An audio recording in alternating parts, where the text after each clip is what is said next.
Hello, I'm Kimberly Dutton, and I am interviewing Mrs. Carlene Bass. It is June 17th, 2008. Hello. Hello. Please tell me about how you came to living in Ashland. My family moved to Ashland in February of 1935.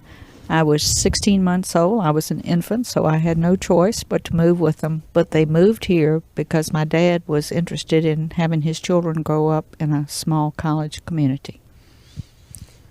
Did he also come here for a career, or did he find work here? He already had a job. He was a traveling salesman. He sold wholesale hardware to small stores in 18 counties and cities in Virginia, so he could, as long as he lived in this general area.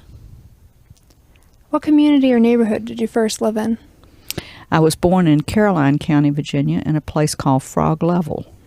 So I'm a native Frog-Levillian. But I don't remember living there since I was so young when we moved to Ashland. How many people lived in your home? Just me and my mother and my father. In 1943, my brother was born. What was Ashland like when you were growing up? A wonderful place to grow up, particularly with the college here. Everybody made you feel so good about yourself. You had no problems with self-esteem because everybody always told you you did a good job and complimented you. You could play in the street. You could ride. I used to roller skate on England Street. No way could you roller skate on England Street today. We used to play along the railroad track. That was when the coal trains came through. We would go up and get little lumps of coal and bring them back home and draw on the sidewalk and play hopscotch with the lumps of coal from the train tracks. It was just, you rode your bicycle to school. You were not allowed, if you lived in the town of Ashland, you were not allowed to ride the school bus. You either had to walk, or somebody had to take you to school, or you rode your bike. And so I rode my bicycle to school, to Henry Clay School, elementary school, and high school. About how far away was that? Probably about 12 blocks, city blocks, something like that. I guess between a half mile and a mile. I really don't know. I never measured it. What were Ashland's most colorful characters when you were growing up? There were so many. There was Eddie Rakeleaves, who did odd jobs around town, an older black gentleman. There was a wonderful lady who was a writer who lived on Center Street in Ashland. She was a member of the Bryan family, which is a newspaper family in Richmond. And she wrote westerns under the name of Clinton Dangerfield, and we always thought she was a strange character. Then we had some other people in the Hughes family who ran the drugstore, and they were always colorful people. They were always doing something entertaining for the rest of us. And there was Snookums, a black man who stayed at the barber shop, and just the town was full of characters. It looked to me as though when some of them died, or mostly they died here in town, then somebody else would either move in or someone else would evolve to take their place, because Ashland's always had characters. Do you have any other memories of the drugstore while it was still in operation? Oh, absolutely. Absolutely. That was the hangout place. That's where you went after school, and you went in and got an ice cream. Big ice cream cone was 5 cents.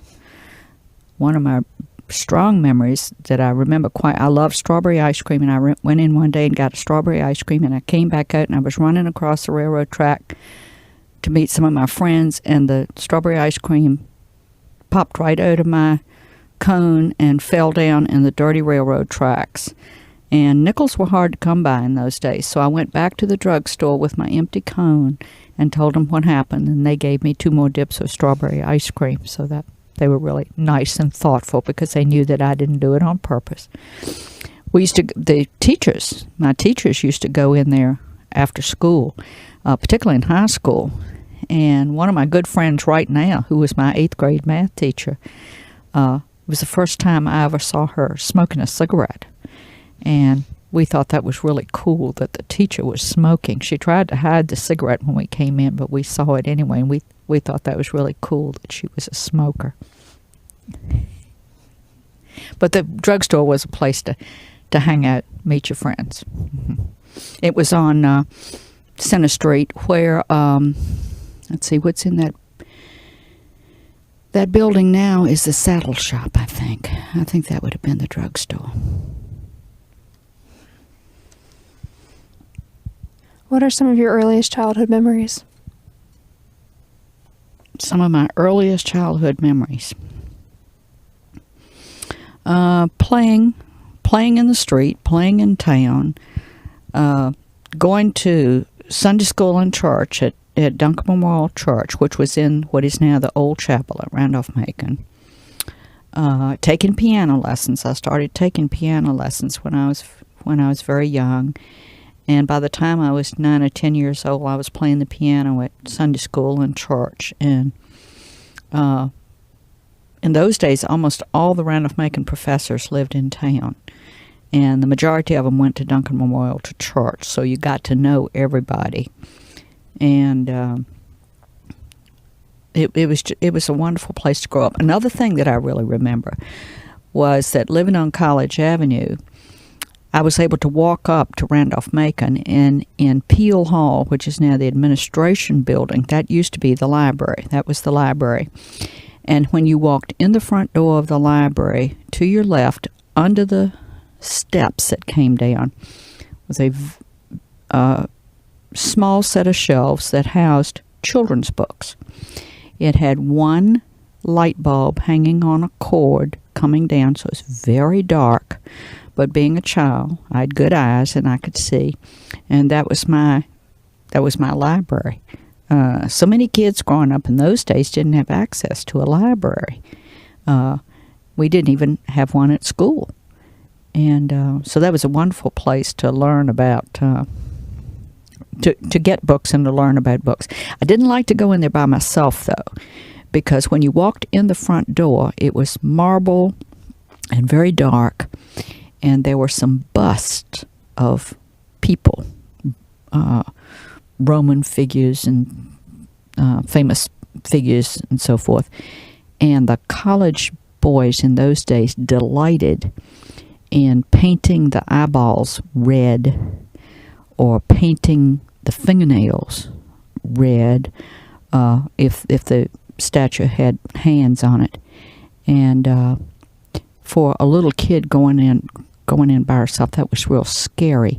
So I usually would wait until a friend could go with me, and we felt safe going in together. There's no danger, but kids make up all kinds of things.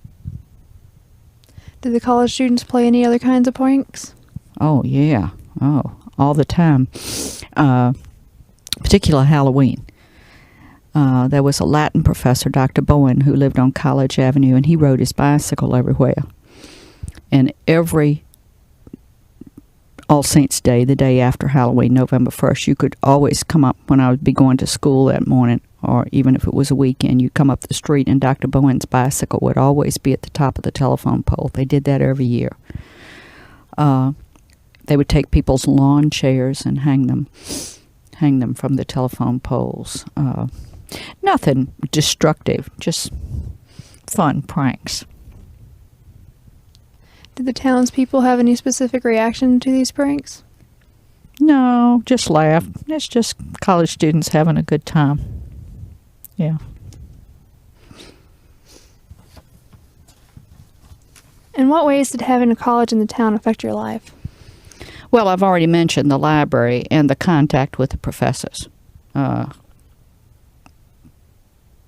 don't know that everybody that grew up in Ashland had that same contact, but my parents were very as I said, my father wanted to move to Ashland because of the college being here. He had wanted to come to college here, but he didn't have any money, and in those days, no one really encouraged him and told him about scholarships and things of that nature, and so he did the next best thing by moving here and vicariously coming to Randolph-Macon. So, yeah, it had a profound effect on me,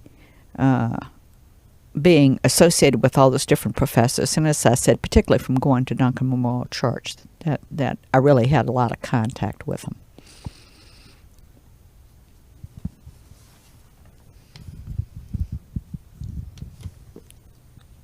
What do you think about relationships between the town and the college? Now, present day? Either or. I think the relationship between the town and the college is very good right now. Over the years, there have been some problems, but for the most part, I think there's been a good relationship. Town and gown has been a good relationship.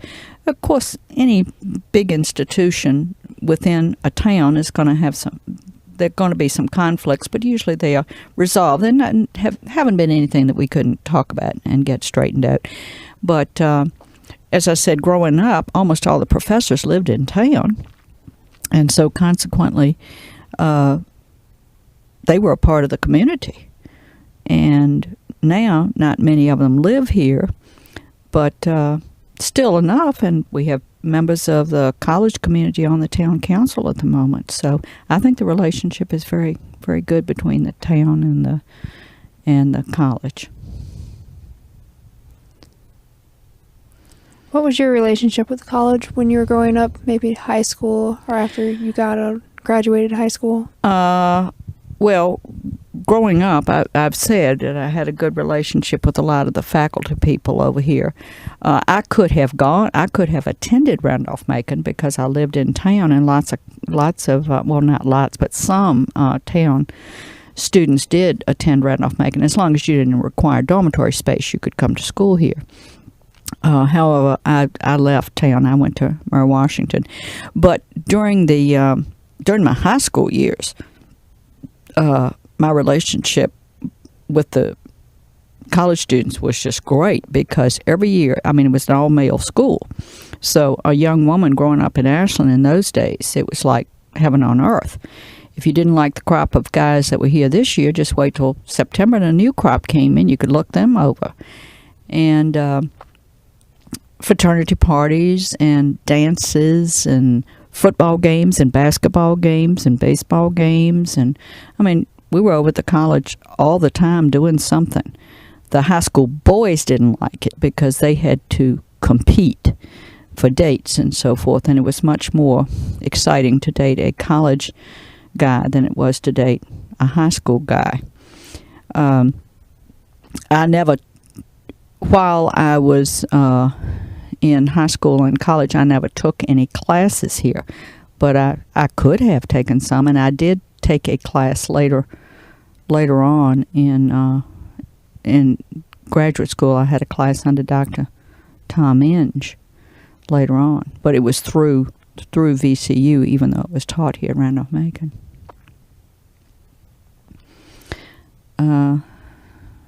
Say the question again. What did you ask about just the relationship with the town, right? And growing up with the college, yeah. Well, that was the main thing. It was a wonderful, wonderful place to be, and I still have friends today that I met, young men that I met when they were young men coming to college. Now they're old men, and we're still good friends. What was the town's view of college students dating local girls? Was there any problems with parents or? Some parents didn't let their children date college students. My parents never objected because I would invite the college students to come home, so my parents would meet them, and my mom and dad loved college students, and so they loved having them visit in their house. They always enjoyed it. Some parents didn't let their daughters come over here, but that, of course, didn't keep the daughters from coming. They came anyway. The parents just didn't know about it. They sneaked around. Have you seen any significant changes in the college as years have gone by? Oh, yeah, significant changes. Yeah, one being, as I said, the faculty. Not many of the faculty members live in Ashland anymore. Of course, the fact that the college is now co-ed, and the college has grown somewhat. Not tremendously, but it has grown somewhat, but it's still a major influence on this town. And this town wouldn't be what it is without the college.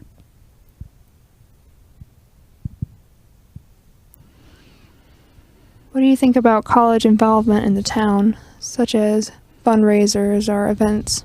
Oh, I think that's great. Whenever we do anything together, I think that's wonderful. The dance marathon sort of thing. And anything that we do, particularly this 150-year celebration that we're in the midst of right now in Ashland, there's a lot of college involvement with that. In fact, President Lindgren is one of the co-chairs, along with the mayor, Faye Pritchard. And so that's a good relationship between the two. And there are many events throughout the year that the college and the town participate in together, and I think that's wonderful to do that.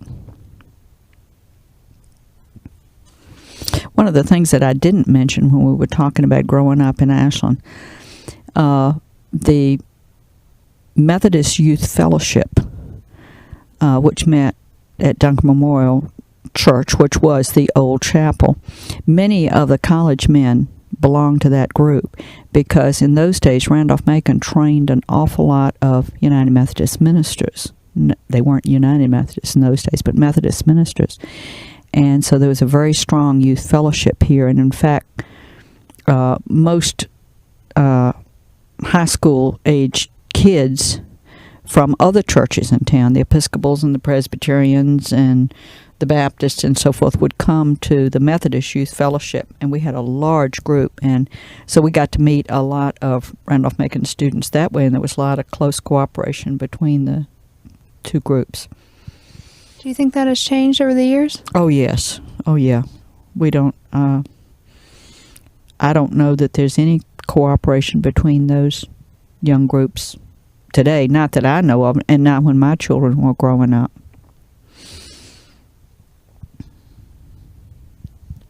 Have you attended any other churches, or have you stayed with Duncan Memorial? Memorial?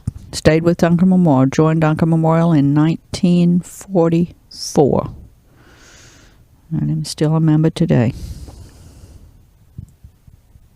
Who are some of the leaders, and what do they do in the church? In the church, the leaders in the church? Oh, there have been so many over the years. Dr. Moreland, who was president of Randolph-Macon, when I was growing up, he was a strong leader in the church and was until his death in the, I don't know what year, the 1980s, I guess. He was a strong leader. And Dr. Terry, who taught Bible at the college, and Dr. Haley, who taught Greek at the college, they were all strong leaders in the church. Some of our ministers that Duncan Memorial have been graduates of Randolph-Macon. And there's always, Duncan Memorial is also the chapel of Randolph-Macon College, and so therefore there's always been a connection. And I do think that in the last few years that connection has strengthened. For a good while, I'd say in the 60s and the 70s, that connection waned quite a bit, but it seems to be stronger now. Not as strong as it could be, but it is stronger. Mm-hmm. And what do you feel about your church's involvement in the community? My church's involvement in the community? Oh, Duncan Memorial is very involved in the community, and in many, many ways, outreach programs, and very strong participant in the ACES, Ashland Community Emergency Services Program, and Bible school is very much a part of the community, and that happens to be going on right now. So there's a lot of outreach from Duncan Memorial, and outreach to the college community. Could you tell me more about that? the outreach to the college community. There are weekly worship service programs offered to college students. There are some, we have had dinners on a weekly basis with Bible study connected with that. We've had just different programs sponsored by the church. And now, right now, there's a Bailey program at the college, which is to prepare young men and women for the ministry, and there's a connection to Duncan Memorial because of that. Duncan was the first president of Randolph-Macon, and that's who the church is named for. So there's always been a connection. And of course, Randolph-Macon's a Methodist college, and Duncan Memorial is a Methodist church, so there's always been a connection. Okay, I'm going to move on to your personal life. Okay. And I would like to ask you a little bit about your education. Okay. What schools did you attend while you were living in Ashland? I started school at a little private school called the Mrs. Herndon School. There were 3 old maid school teachers that ran a school in their home on South James Street.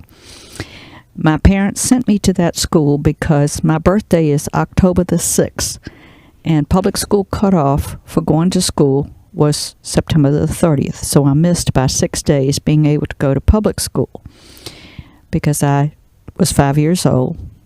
And there were 6 days that I wasn't 6, and so I couldn't go. So my parents paid, and I think I remember my dad saying that he paid $5 a month for me to go to this private school with these 3 old maid teachers.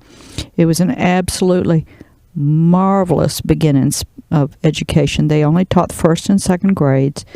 There were probably no more than 15, 16 people there. You had 3 teachers. It was total individual attention. It was the best education anybody could have gotten to begin with. And I went there for the 2 years that they had that. Then in 3rd grade, I had to move to public school, just up the street on James Street, Henry Clay Elementary School. And I started school there in 3rd grade, and after about 2 weeks, I started having pains in my stomach, and I didn't want to go to school, and I'd wake up in the morning and cry, and my mom would make me go to school, and I'd tell the teacher I was sick, and I would come home, and that went on for about 9 days until finally my mom said one day, I'm going to go to school with you, and I'm going to stay there and not let you come home. And I was so embarrassed to have my mother at school that when we had our first recess in the morning, we called it Little Recess at like 10:15. I went out in the hall with my mom and I begged her to come home and promised her that I would never, ever, ever leave school again if she would just go home and not embarrass me anymore. And she went home, and so I stayed, and I never did that again. I now know that as I got older, became an adult, I now know what the problem was. I had come from that tiny little school with all that individual attention with 3 teachers, and suddenly I was in a classroom with 30 or so kids and 1 teacher. And it was so different, and they were all psychosomatic illnesses, but it didn't matter. My stomach still hurt really badly. But anyway, I stayed at school. My mom didn't have to come back with me anymore. And I graduated from Henry Clay High School in 1950. And I went to Mary Washington College in Fredericksburg. In those days, it was Mary Washington College of the University of Virginia, because it was the women's division of the University of Virginia, because women were not allowed to go to the University of Virginia if they were boarding students. Now, it was just like Randolph-Macon. If you lived in Albemarle County or Charlottesville, you could go to UVA as a woman, but you couldn't be a boarding student. So Mary Washington and UVA were under the same Board of Regents. I graduated from I graduated from Mary Washington in 1954 with a major in psychology and a minor in social studies. And I, over the years, have taken graduate courses at William and Mary and VCU and but that's my education. When did you come back to Ashland? I came back. I was away those 4 years in college, and then I got married, and I lived away for 2 years, and I returned to Ashland in the summer of 1956. Did you see any major changes in the town, or was it all the same? No, it's mostly the same. It's no big changes. And the big changes don't come in Ashland until the 60s and 70s. What kind of changes were those? Well, the influx of population, growth in the population. Interstate 95 opened in the late 50s. That was the big thing, because when Interstate 95 opened, then that caused the gas stations and the fast food restaurants and so forth to grow up along Route 54 east. Not in the town of Ashland, because it was on the outskirts, but that was the major reason for the growth in restaurants and gas stations and things of that nature, because of it was big exit on 95. Did any of those restaurants or new businesses threaten the older businesses? No, because there weren't that many restaurants. There were very few places to eat in Ashland those days. If we wanted to go out to eat, which was a rare privilege in those days, you didn't go out to eat the way you do today, but you almost had to go to Richmond. There were a few places that you could eat in Ashland, but not many. So no, it really didn't. It just brought more to the town. Are there any stores that you used to go to that are no longer in business? Oh, yeah. Lots of stores that are no longer in business. Hughes's Drugstore, I've already mentioned that one. Barnes's Drugstore, which is where Homemades for Suzanne by Suzanne's is now. The bank that I had my meager little savings in, Hanover National Bank. The building is right behind the train station. There was a general store, penny candy store, Mayberg's, just past the Iron Horse restaurant now. The Iron Horse was that building was a department store, D.B. Cox and Company department store. Where the Ashland Coffee and Tea is now was in later years, by the time my children came along, that was also a department store. That's where I bought a lot of my children's clothes. Now, the one constant that's downtown, probably the only thing that's been there consistently the whole time, is Cross Brothers Grocery Store. And they've been in business. They've got a sign in the window now, 96 years. So that is the one constant. Where the Mexican restaurant is down on the railroad track was the movie theater. And the new movie theater that was opened in 1948 is on England Street. That's not in operation right now, but it's still there. The building is there. Did you ever see any movies at this theater? Oh, absolutely. I went to the movies all the time at the old movie theater down on Center Street. This, of course, is before the days of integration in this part of the country, and the movie theater, white people sat downstairs, and in those days, colored people sat upstairs.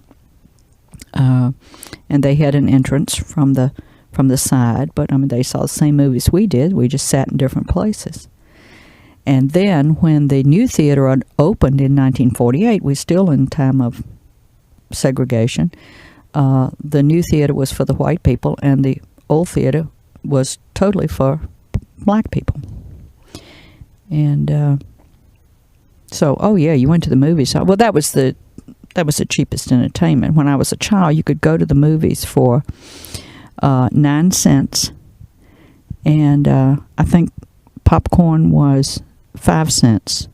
So if your parents would give you a dime and a nickel, you'd come home with a penny. And but a dime and a nickel weren't easy to come by in those days. So It's not like you think, oh, a dime and a nickel, that's nothing. But a dime and a nickel was your parents just didn't hand them out just for so. Did you have to do any chores to earn them? I didn't. I was pretty spoiled. I guess some people did have to, but and I didn't have an allowance until I went to college. I would just ask my mom or dad for a nickel or a dime or whatever, and sometimes I get it and sometimes I didn't. Do you have any fond memories of any of the other businesses you've mentioned?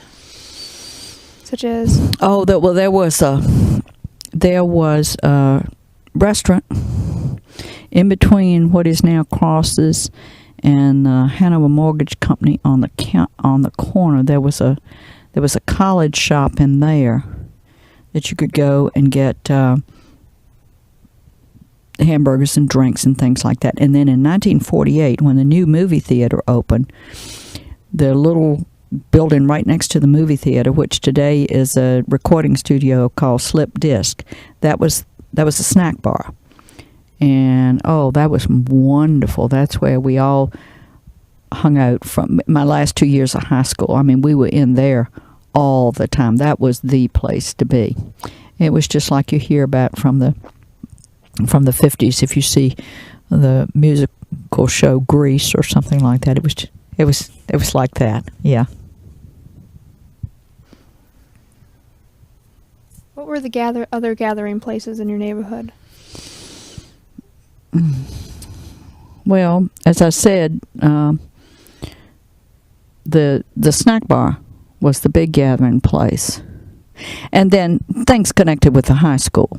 And the high school building is no longer there. The high school was right next to the elementary school, but the high school building has been torn down and it's now a parking lot. And also when I was a junior, I suppose, in high school, probably about 1948 or 49, right after the war, the community built the Ashland War Memorial Building, which is now owned by the school system. And it's on property of the Henry Clay School. And that was a gathering place. That was a good place to go and have dances and have fun. And Randolph-Macon was a big gathering place for us. We had no gym in our school, and Randolph-Macon was very generous and would let us use what today is called the alumni gym. And we would use that. That's where we played our basketball games and so forth. And we hung out a lot at Randolph-Macon. You mentioned the war. Could you tell me more about living in Ashland during that time? Oh, yeah. Well, everybody was involved in the war effort. It was, a major thing. There's so many things connected with the war. One of them, that's when I learned to knit, and I still knit today. There was a lady that lived on College Avenue, Miss Sneed, who was a volunteer for the Red Cross, and you could go to her house and get yarn, and then you would make it.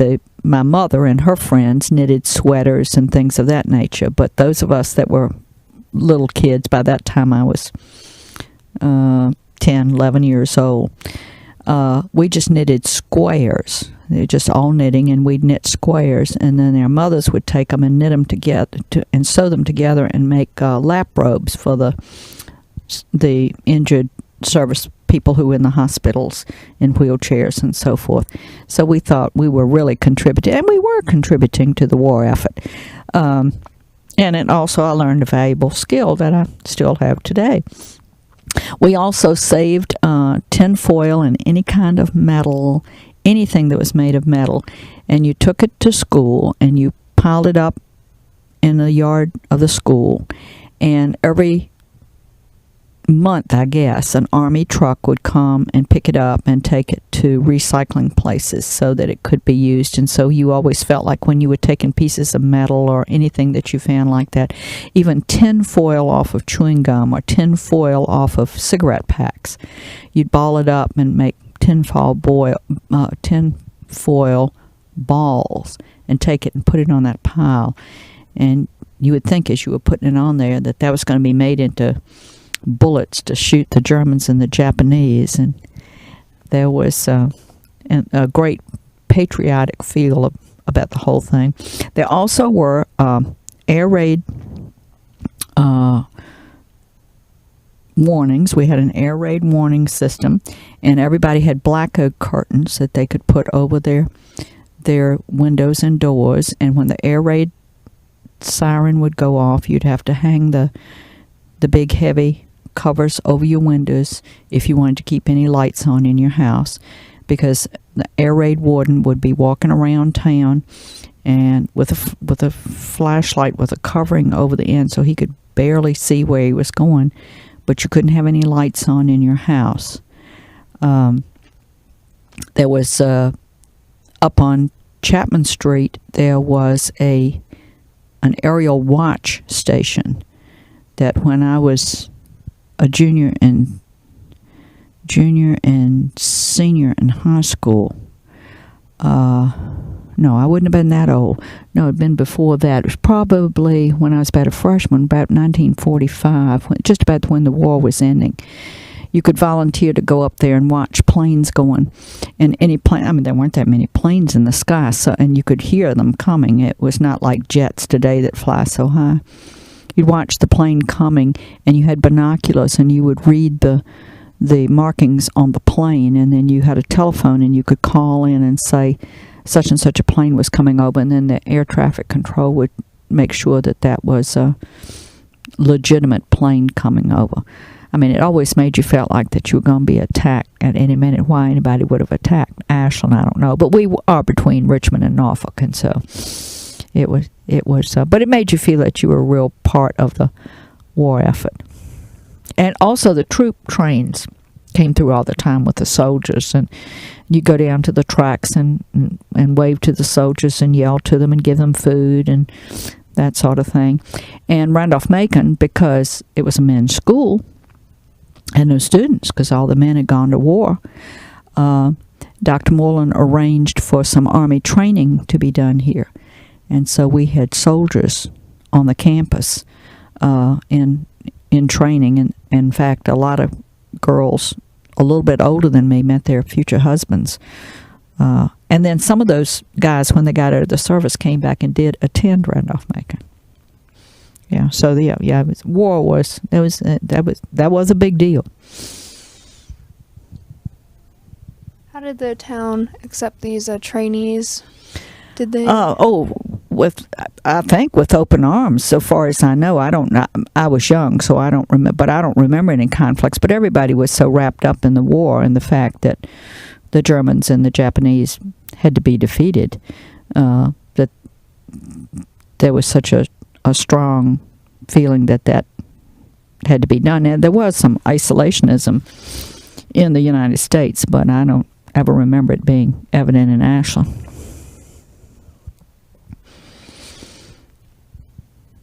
Do you remember any other major national events that had significant impact on Ashland? Not anything like that.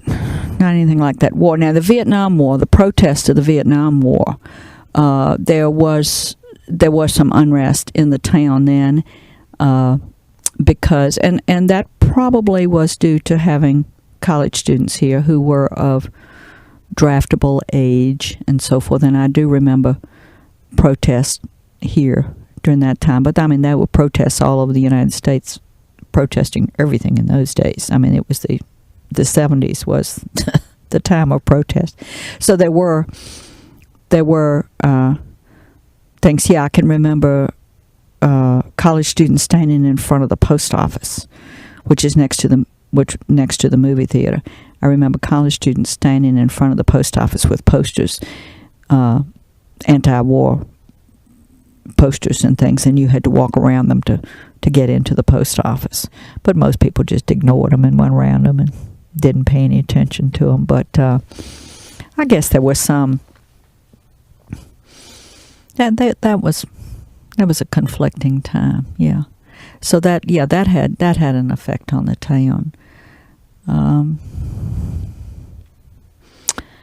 I don't know of any other profound effect, a major effect. the integration of schools, of course, which occurred in Hanover County the full integration of Hanover County schools occurred in 1969. But pretty much that occurred without any major problems. We had good people in the school system who worked hard to make it work. So race relations have always been good in the town? Well, I guess that probably depends on who you ask. But blacks and whites have always lived side by side in Ashland. Even as a child growing up, there were the majority of the black population lived just down Henry Street from the college in an area called Berkeley Town. But blacks also lived in other places in town. And as a child growing up, I mean, I remember them being around, but I was always taught to be respectful of black people, and I always had friends in the black community. So, maybe I'm not the right person to answer that question because I don't know about that. I'm sure you get different opinions from different people. What other morals have you been taught when you were a child, such as respect? Oh. Well, that probably is the main one, respect, because if you respect yourself and respect other people, but, and being kind and honest and, well, I grew up with parents who were that way, and so just observed their behavior and tried to live that way, and growing up in the church too, and all the people around there were so many people around all the time, and everybody knew who you were, so you really couldn't do much without somebody looking over your shoulder. And then, it got to the point you didn't need anybody looking over your shoulder. You would just want to do right because it's the right thing to do. So it's like a trademark of this small town. Right, I think so. Mm-hmm. So tell me about some of your jobs that you've had in Ashland. Oh, gee. Well, when I was in high school, in the summers, I worked. The very first summer I ever worked, I worked for the hardware company that my dad worked for in Richmond. I had a clerical job at that hardware store and that hardware corporation. And then when I was in college, in the summertime, I worked every summer at the Life Insurance Company of Virginia, which was at 9th and Broad Street. Today, it is the office building for the General Assembly of Virginia. But I worked there every summer and made my spending money for college the next year. Met some wonderful people and was a very good experience. I did clerical work. So that was in Richmond. I don't think I've ever worked in Ashland, except that after I got out of college and after when my husband was in graduate school at Vanderbilt, I worked at George Peabody College for Teachers in clerical position, and then we came to Newport News, and I taught 7th grade in Newport News. And then in the summer of 1956, we moved back to Ashland. And in the fall of 1956, I started teaching U.S. history, 8th grade, at Henry Clay High School, the school I had graduated from. And I taught there until in the late fall, I found out that I was pregnant. And in those days, if you were pregnant, you could not teach school. So I had to go to the principal and tell him that I was pregnant and that I would be leaving at the end of the first semester. You were not allowed to wear maternity clothes in the classroom. And so my mother made me one gray flannel skirt that had an expandable waist because I was very tiny in those days, and I began to gain weight, and I wore that gray skirt every day with a different top. I'm sure the students thought I was too poor to afford another skirt. And I stopped teaching at the end of the first semester in January, and my baby was not born until the 30th of June. But The rules were the rules. Today it sounds ridiculous, but that was the rule, and so I couldn't do that. So I did not work from January of 1957 until I went back to teaching in September of 1969. So I stayed at home during that time. I did do some substitute teaching, and I made some extra money. I played the piano and organ. Almost every Sunday I would play at some church, any church that needed somebody to fill in, and that's how I made my spending money too. And I also typed senior projects for Randolph-Macon students. All Randolph-Macon students in those days had to do a senior project, which was similar to a master's thesis today. And they had to turn in 4 copies, original and 3 carbons, and this is talking of carbon paper days. And I had an old portable typewriter, and I would beat them out on my dining room table at home, and that was another way I made some extra money. What was it like raising a child in Ashland? Oh, it was great. Just like when I grew up in Ashland, it was wonderful because the kids could ride their bikes around and they could play in the street, and they could. You felt safe. I never really worried about my kids because it was a small town atmosphere. They were well taken care of. There was always somebody watching out for them. There was no. I think it was a great place to raise kids. And again, we had the influence of the college. And by the time my kids came along, of course, the schools, now all 3 of my children did go to Henry Clay School, the school I went to. And actually, I've had one grandchild go to that school. That they all went there. But then by that time, the schools were, of course, integrated. And Gandy became the elementary school, and Liberty became the junior high school, and then all my children graduated from Patrick Henry High School. And what do you feel about their education? I think Hanover has always had a good school system. We haven't always paid teachers the most money, but I think we've had wonderfully dedicated teachers, and so therefore I think we've all done okay.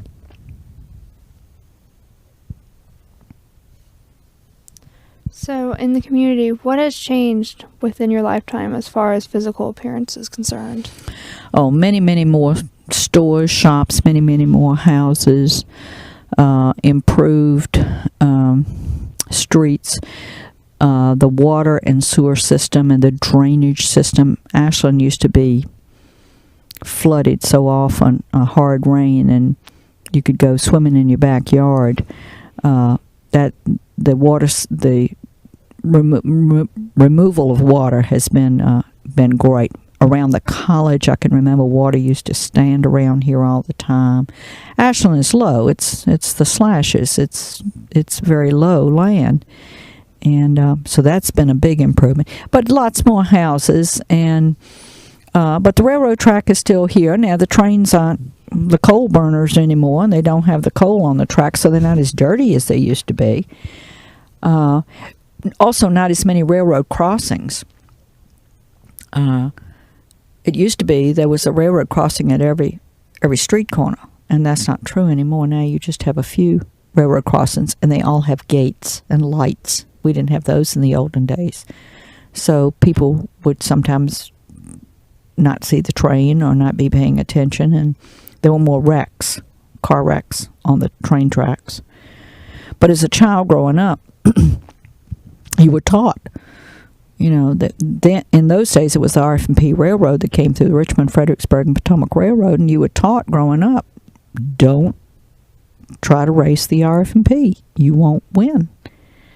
And you had to be careful and ever mindful, just like when your parents teach you not to look both ways crossing the street. You definitely look both ways at the railroad station. When were the gates installed? Do you know? I think probably in the late 70s, early 80s, maybe. Maybe, I don't know. I'm not sure of the dates. Do you know of any stories of college mischief involving the trains? Yeah. It was one time, this was after the girls were here, a girl decided to try to touch the train. I think she lost her arm.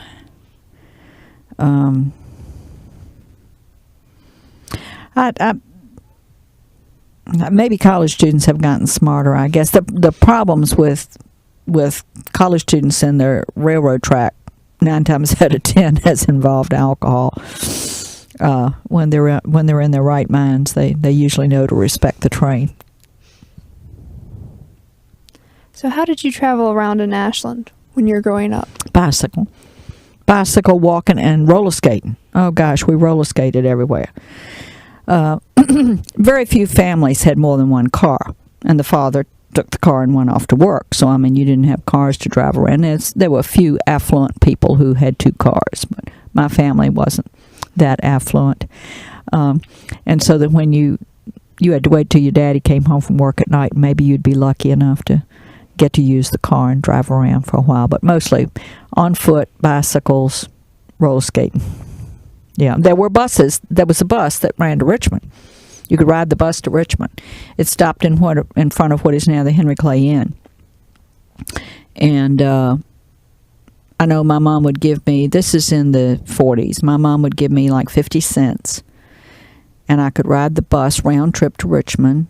I could eat lunch at Woolworth's counter and go to the movies on 50 cents. But again, I didn't get to do that every week because 50 cents was not easy to come by. But that was a real treat. Go to Millen Roads and Tallhammer's department stores downtown. Didn't have the money to buy anything, but just walk around and window shop. Did a lot of townspeople and college students go downtown? Oh, yes. Oh, yeah. Now, college students hitchhiked. That was how they got to Richmond. And I mean, if you wanted to really do anything or be a part of any night scene, there wasn't even much night scene in Richmond in those days. But if you wanted to do anything, go to where there were more movie theaters and that sort of thing, then you would go. And the college students would stand out on Route 1. This is before 95. Stand out on Route 1 and hitchhike, put their thumbs out and hitchhike. And anybody that knew that they were Randolph-Macon students would pick them up.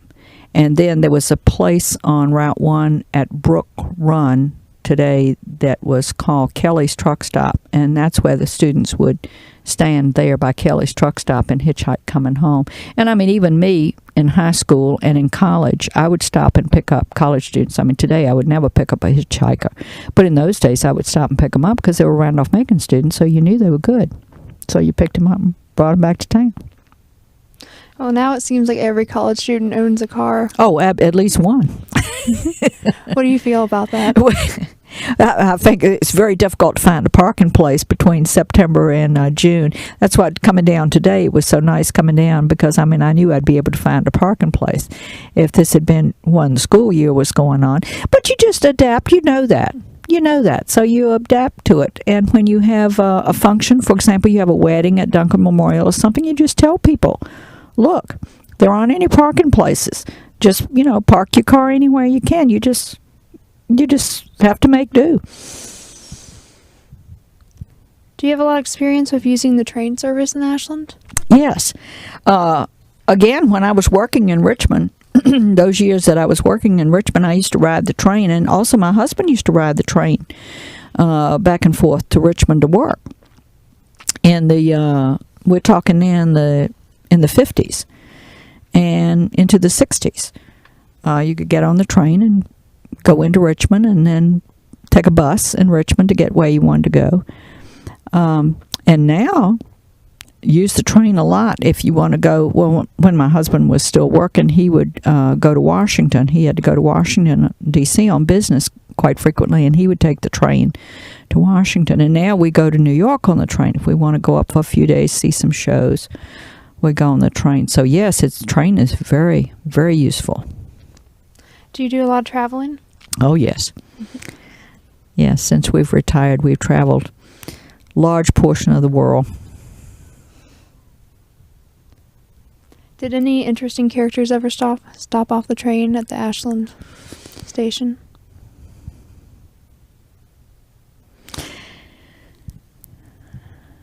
Not that I know of. Now, I do know that the train came through when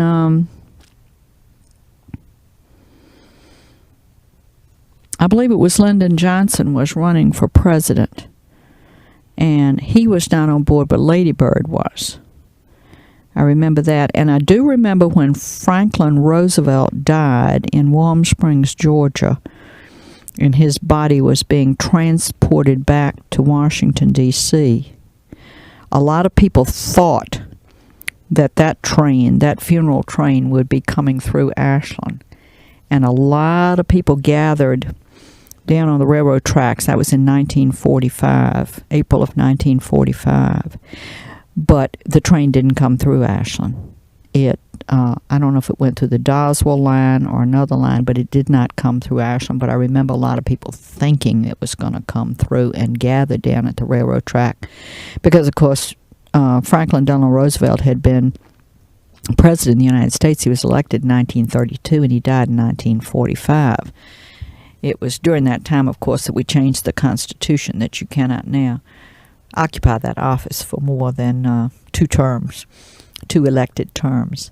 And it was because of his being in office so long. But he was president from the time I was born until I was 13 years old. So that's the only president that I had ever known. Yeah, but no, I don't remember. People have told stories. People around here love to make up stuff. And they've told stories about the Pope getting off the train here and all that sort of stuff. But they're just stories people made up. So people like to watch the train a lot? Oh, yeah, and take pictures. All the time you can come, particularly on Sunday morning when we're going to church. Almost always there's somebody down on the College Avenue crossing with the tripod and the expensive camera set up and taking pictures of the train coming through. And that was true in the olden days of the steam engine, too.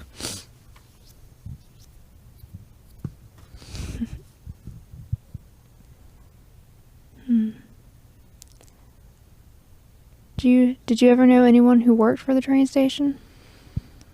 Oh, yeah. Yeah, I knew some people who, conductors and people. There was a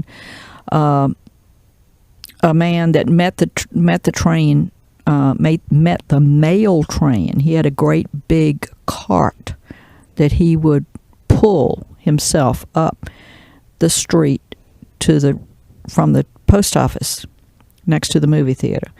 He would pull the cart up the street, and they would throw the mail bags off the train, and he'd load them on the cart, and he'd take them back to the post office and then open them up, and they'd sort the mail out. And that was, every day, probably a couple of times. I don't know how often the mail was brought through town on the train. And then we had the station master. The station was open. Today, the station is an information bureau. But in those days, it was the train stations where you bought your tickets, and it was segregated. It was whites on one side, blacks on the other. Black water fountain, white water fountain. Until, I assume, well, they they had a period of time that the trains did not stop here, probably in the 70s and 80s, I guess. And then train traffic was resumed. But you still don't buy a ticket at the station. You buy a ticket online, or you can buy a ticket over the telephone, or you can buy a ticket once you get on the train. But they don't sell tickets here anymore. Did you used to like buying tickets right there at the desk, or do you prefer buying them online? Doesn't make any difference. Doesn't make any difference. Okay. Let's see. So right now, what do you do for fun in Ashland? What do I do for fun in Ashland? Well, not much.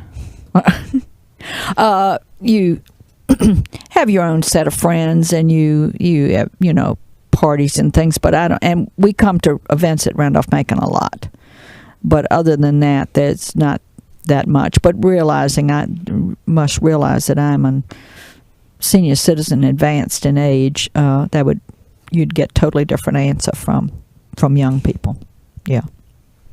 Are there any specific events you attend at the college?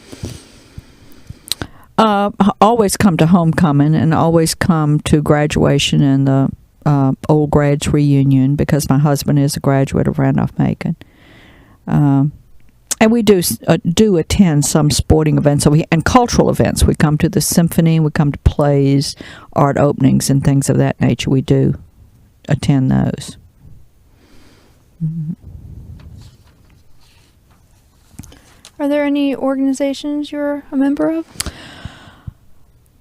Yes. Over the years, I've belonged to quite a few organizations in town. When I was younger, the Ashland Junior Women's Club, and belonged to the Henry Clay Women's Club, and so forth. Today, the only organization that I belong to here in town, other than the church, is the Women's Club of Ashland, which is an organization that was founded in 1896. It's comprised of women, exclusively women. It was founded by several women in 1896. The women were primarily connected to men at Randolph-Macon College. In those days, there were very few outlets for women, intelligent women. And many Randolph-Macon College professors had married, college-educated, very intelligent women. And the role of a woman in those days was to stay home, keep the house, take care of the kids. Well, these women had broad interests. They were very bright. They were well educated. And so they got together and they formed a group called the Women's Club of Ashland. They met, and we still do, meet every Tuesday afternoon, starting the first Tuesday in October and going through the last Tuesday in April. Every Tuesday afternoon from 4 to 5 o'clock in the afternoon. Each member, there are 35 members of the club. There are a slate of officers, and there are 3 people on a program committee and 3 people on a social committee. If you are not serving in one of those positions, then you are expected to present a 1-hour paper. And that's what the programs are. We each do a paper, and that takes up all the Tuesdays. We only meet the first Tuesday in December, and then we don't meet again until the first Tuesday in January. So if you take the 35 women and take out the committees and the offices, then you have just enough people each person to present a paper each Tuesday afternoon. And in the olden days, you were assigned a topic. You were given a topic that you had to do your paper on. Today, you're allowed to have your own topic. But we publish a yearbook, and you put your topic in there, and then you are responsible for that program on that particular day. And the programs last usually from 45 minutes to an hour on a variety of subjects. You can do anything you want to, but it's an outgrowth of those early women who were looking for a cultural and intellectual outlet. And so we look at it today in that same way, that it's a cultural and intellectual outlet for those of us who belong to it. What kind of topics have you written about? Well, my very first one, I wrote about sleep. I was teaching psychology at the time in high school, and I wrote a paper about the stages of sleep. That was my very first one. Then I have done multiple things. I have done biographies. I've done Branwell Bronte, the Charlotte and Anne and Emily's brother that most people don't know that much about. I've done a partial biography of Stonewall Jackson, because we had a member from the northern states who did a program on General Sherman, who's certainly not well thought of in the South, and I thought I needed to give equal time to the South, so I did Stonewall Jackson. My last paper I did on Sissy of Austria. She was a princess in Austria. I have done a paper on synchronicity. I've done a paper on Victoria Woodhull, the first woman to ever be taken seriously as a candidate for President of the United States. I have done a paper on stress. I've done a paper on humor. I've done a paper on Stephen Foster, the musician. So a variety of topics. This year, 1969, I'm going to do, and this is a secret, so nobody can know about this now, but this will be listened to later. I plan to do my paper on the 40 years it's been and what life was like in 1969 in Ashland when we had our first full year of integration of schools. So that's going to be my topic. I have to do mine February the 24th, I think is the date, 2009. That'll be very interesting, especially with the 150th. Mm-hmm. Mm-hmm. So, do you have any special memories from being a part of this club? Oh, absolutely. I've learned so much.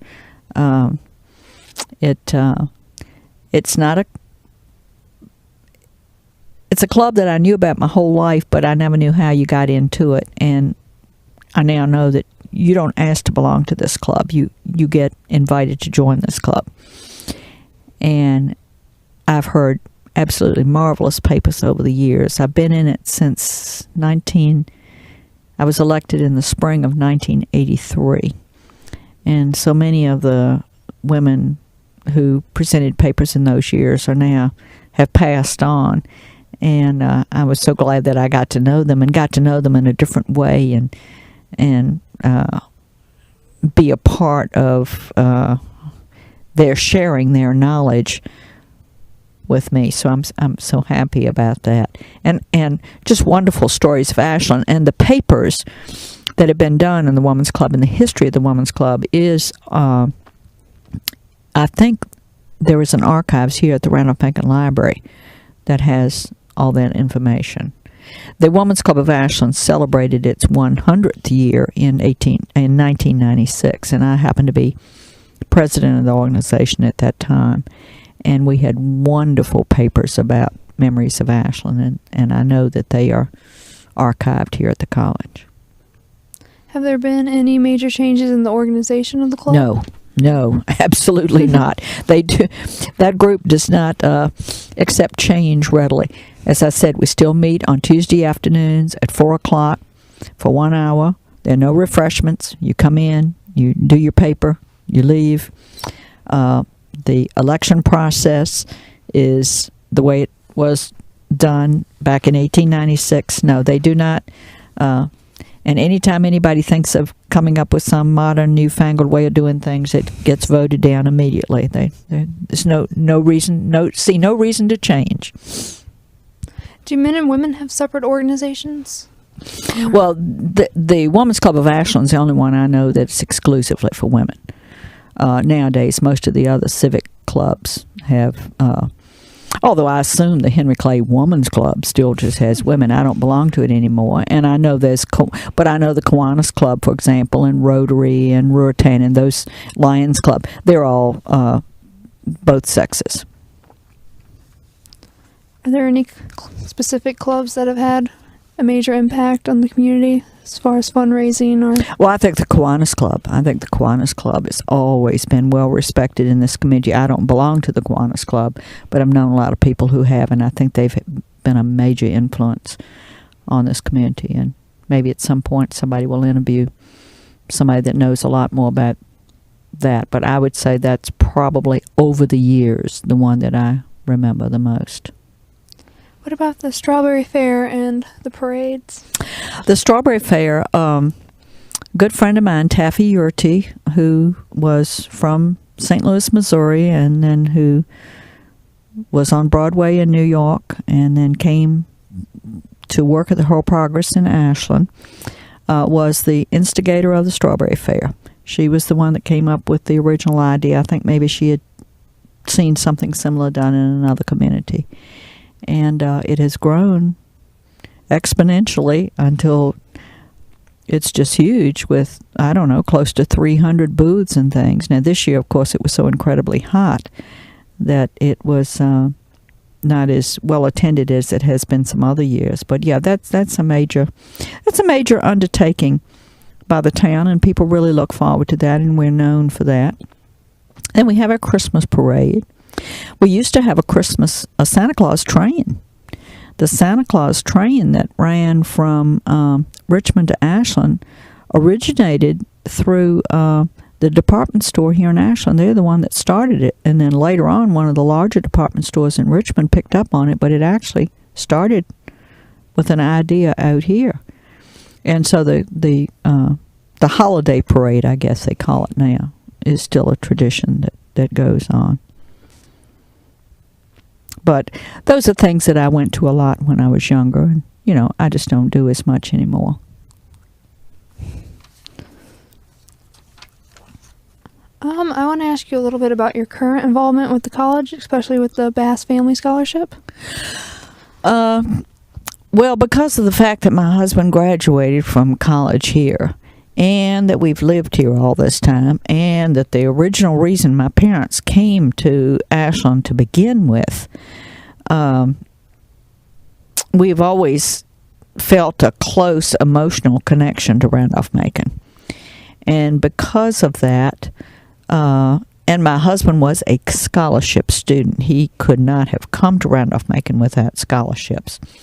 Then we wanted to give something back to the college, and so therefore we established the Bass Family Scholarship. We did that in discussions with we have 3 children. We did that in discussions with our children, and they were all in agreement that was something that we wanted to do as a family, and that we named it the Bass Family Scholarship because of that. And it's mainly thank you for money that my husband received in the 1950s, early 1950s, and trying to pay back. Is he involved with any other organizations? Oh, yes. Pertaining to the school? Oh, yeah. He's been on the alumni board. He's been chairman of the homecoming committee for so many years I can't even remember. He's not chairman anymore. He's right now serving as president of the Boydton Society, which is the old graduates. Anytime anybody at the college calls him and asks him to do anything, he jumps at the chance. He loves it. And me too. I'm on the Arts Council at Randolph-Macon at the moment. That's the only position, I guess, that I serve in over here. But anytime anybody from the college asks us to do anything, we don't even think about it. We just say yes immediately. Tell me a little bit more about the Arts Council. The Arts Council was started some years ago to promote cultural and artistic things here at the college, and right now it is evolving into a Friends of the Art program, which is being set up as we speak. And it's the main thing is to promote cultural and artistic events here at Randolph-Macon, whether it be drama, music, art, whatever. It's just a way of showcasing the college to the wider community, including Richmond. I bet the community really appreciates that. Well, I hope so. We hope so. How does it feel to live in the center of the universe? It's the best place in the world to live. It's the best place in the world to live. Now, the center of the universe was coined by our ex-mayor, Dick Gillis. And it's caught on, and it's wonderful. And everywhere, and we do travel, my husband and I do travel a lot, and everywhere we go, when people say, where are you from? We tell them the center of the universe. And, of course, then they don't know where that is, so we have to explain it to them. Are there any other things you'd like to share? Any stories? Or? Oh, gee, I don't know. I think we've about covered everything. I can't think of anything else off the top of my head right now, unless you can think of something. I think we've done a pretty good job from my childhood on up. I guess I would like to mention my 3 children. Stephen, the oldest son, it was born, the one that I had to stop teaching school for. He was born in 1957, and he now lives in Short Pump in Richmond, and is married and has a 13-year-old son. And he grew up here, and he went to Patrick Henry High School. He also went to Randolph-Macon Academy for a while. And then my daughter Allison Bass brought us, and she is divorced, but she has 2 children. Bates, who's a farmer in Caroline County, and Candace, who is a senior at Virginia Tech. And Allison lives in Ashland and is currently employed as a manager at Ace Hardware. And then my youngest child is Warren, and at the moment he lives in Country Club Hills in Ashland, and he is a financial planner, and he is married to Jennifer, who is a graduate of Randolph-Macon College in the class of 95, and they have one son, Chip, who has just finished 2nd grade at Henry Clay School, the 3rd generation of the family to go to Henry Clay School. And they are getting ready to move to Roanoke in July. So, at least I wanted to get all those people in. Have they liked living in Ashland? Oh, I think so. My, as I said, they all traveled around and they all went different places, but they ended up close back by home, so they must have liked it. Okay, for my final question, what do you think makes Ashland so special? People. The people that live here. And that is a large part of that is the college, because new people come in all the time with new ideas. But it's the people. And I'm sure that's true wherever you live. Whether you live in the center of the universe or wherever you live, it's the people that make the place special. Well, thank you very much. You're quite welcome. Thank you.